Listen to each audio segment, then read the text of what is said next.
Se calcula que entre los 4 centros de este lugar, que es Campo de Mayo, pueden haber desaparecidos 4, 5, 6 mil compañeros. Hace referencia a enterramientos cerca de arboledas, identificadas en estos sectores en los que el decreto no especifica cuál será su destino. Negrito querido, vengo acá al campito a homenajearte y en tu nombre a los 6.000 o 7.000 compañeros que están desaparecidos.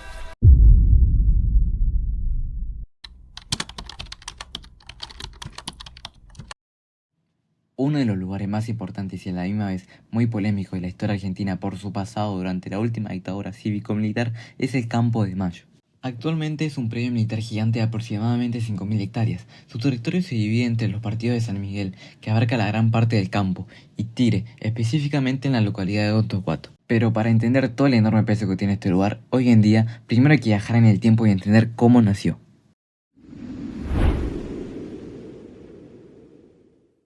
Para empezar a entender la historia, tenemos que saber que Campo de Mayo nunca se movió del lugar, siempre estuvo donde está hoy. Originalmente abarcaba tierras que pertenecían a los antiguos partidos de San Martín y Tigre, lo que más tarde se convertiría en General Sarmiento. El cerebro detrás de este proyecto gigante fue entonces Coronel Pablo Riccheri, quien al principio del siglo XX era ministro de guerra del presidente Julio Argentino Roca. Riccheri necesitaba un terreno que fuera inmenso, que estuviera cerca de Buenos Aires para defenderlo o controlarla, pero con el suficiente espacio abierto para hacer maniobras a gran escala y campos de tiro.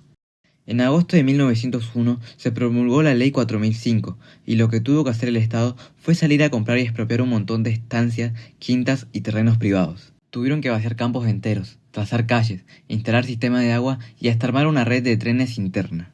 Todo este esfuerzo respondía al gran plan maestro de Riccheri. En paralelo, el ministro impulsaba la Ley de Servicio Militar Obligatoria, la famosa Colimba.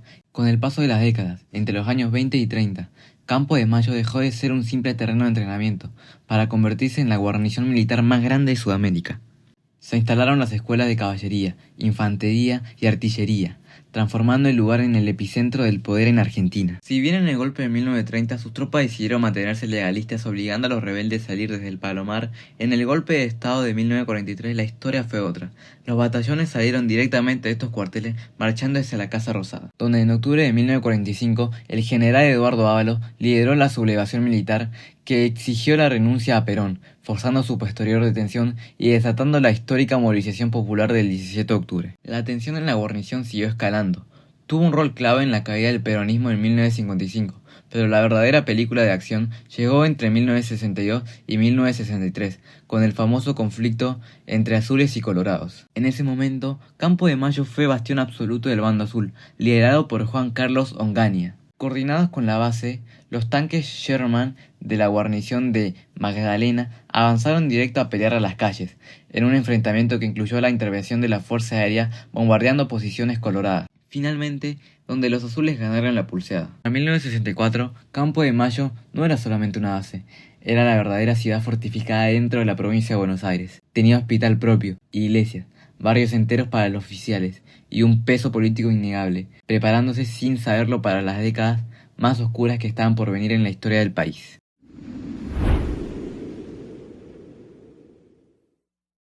El periodo más importante y controvertido de esta etapa comenzó el 24 de marzo de 1976, cuando se produjo el golpe de Estado que dio inicio a la última dictadura militar argentina. Durante esos años, Campo de Mayo se convirtió en uno de los principales centros de represión ilegal del país. Dentro de la guarnición funcionaron varios centros clandestinos de detención, entre ellos el Campito, las Casitas, la prisión militar de encausados y sectores del hospital militar. Los investigadores concluyeron que entre 3.500 y 5.000 personas pasaron por el circuito represivo de Campo de Mayo. El Campito fue el principal centro clandestino y concentró la mayor cantidad de detenidos. Muchas de estas víctimas continúan desaparecidas hasta la actualidad. Uno de los sobrevivientes de Campo de Mayo fue Walter Mesa Niela, quien fue secuestrado durante la última dictadura y permaneció detenido en el circuito represivo de la guarnición. Años más tarde declaró ante la justicia sobre las experiencias que vivió durante su cautiverio y el impacto que tuvieron en su vida. En uno de sus testimonios afirmó: no sé cómo transmitirles lo terrorífico que fue eso. Su declaración ayudó a reconstruir el funcionamiento de los centros clandestinos de detención que operaron en Campo de Mayo y aportó pruebas para los juicios por delitos de lesa humanidad. Además, entre fines de 1978 y comienzos de 1979, las instalaciones conocidas como El Campito fueron demolidas. Años más tarde, los investigadores consideraron que esto se hizo para eliminar pruebas y dificultar las futuras investigaciones sobre los crímenes cometidos en dicho lugar. Otro hecho muy grave que tuvo lugar dentro de la guarnición fue el funcionamiento de una maternidad clandestina dentro del Hospital Militar de Campo de Mayo. Allí, mujeres embarazadas que permanecían detenidas dieron a luz en cautiverio y muchos de sus hijos fueron apropiados ilegalmente. La obstetra Nelia Elena Valaris declaró ante la justicia que asistió partos de mujeres que permanecían bajo custodia militar y algunas de ellas se encontraban vendadas durante el nacimiento de sus propios hijos. Su testimonio ayudó a demostrar el funcionamiento de esta maternidad clandestina desde adentro. Además, las investigaciones judiciales llevadas a cabo años más tarde determinaron que desde el aeródromo de Campo de Mayo partieron algunos de los conocidos como vuelos de la muerte, utilizados para hacer desaparecer personas durante la dictadura. Con el regreso a la democracia en 1983, comenzaron las investigaciones sobre los crímenes cometidos durante la dictadura.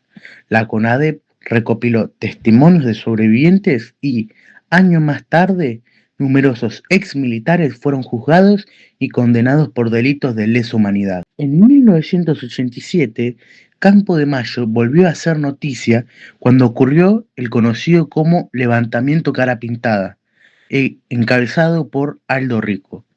Este grupo de militares se rebeló contra el gobierno democrático y se opuso a los juicios por los crímenes de la dictadura. El conflicto generó una importante crisis política, aunque finalmente se resolvió sin enfrentamientos.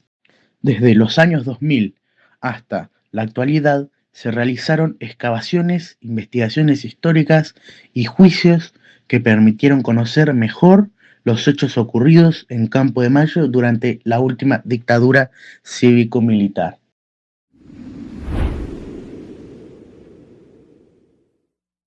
Su nombre fue elegido en homenaje a la Revolución de Mayo de 1810, acontecimiento que marcó el inicio del proceso de independencia argentina.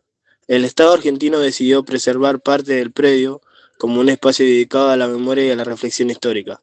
El sitio de memoria Campo de Mayo fue inaugurado en el año 2019, con el objetivo de recordar a las víctimas del terrorismo de Estado y difundir información sobre los hechos ocurridos durante la dictadura.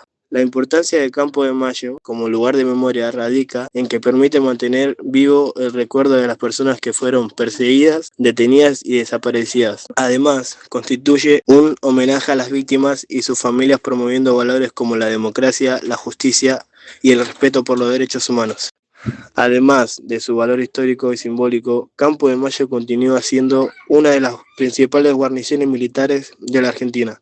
Actualmente el predio es utilizado por el Estado para la formación y el entrenamiento de personal militar. En sus instalaciones funcionan institutos educativos militares, centros de instrucción y otras dependencias que cumplen un papel importante en las organizaciones de las Fuerzas Armadas del país.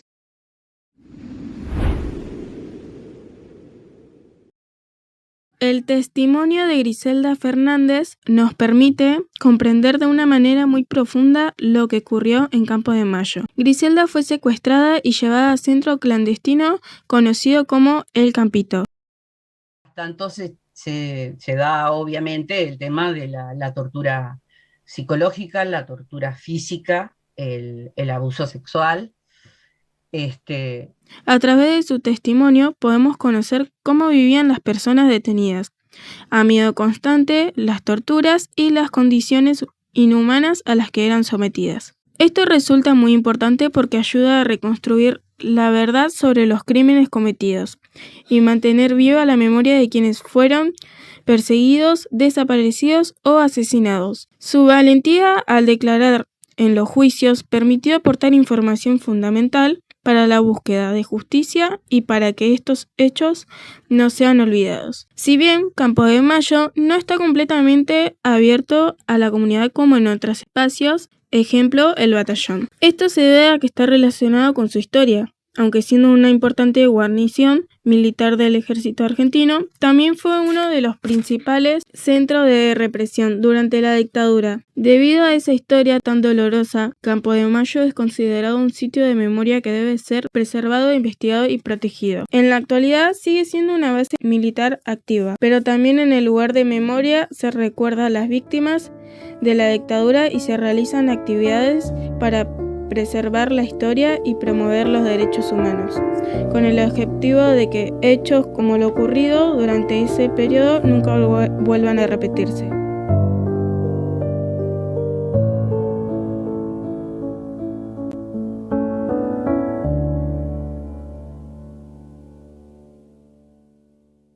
Después de conocer el testimonio de Griselda Fernández, podemos entender que la memoria es fundamental para que la sociedad sea más justa.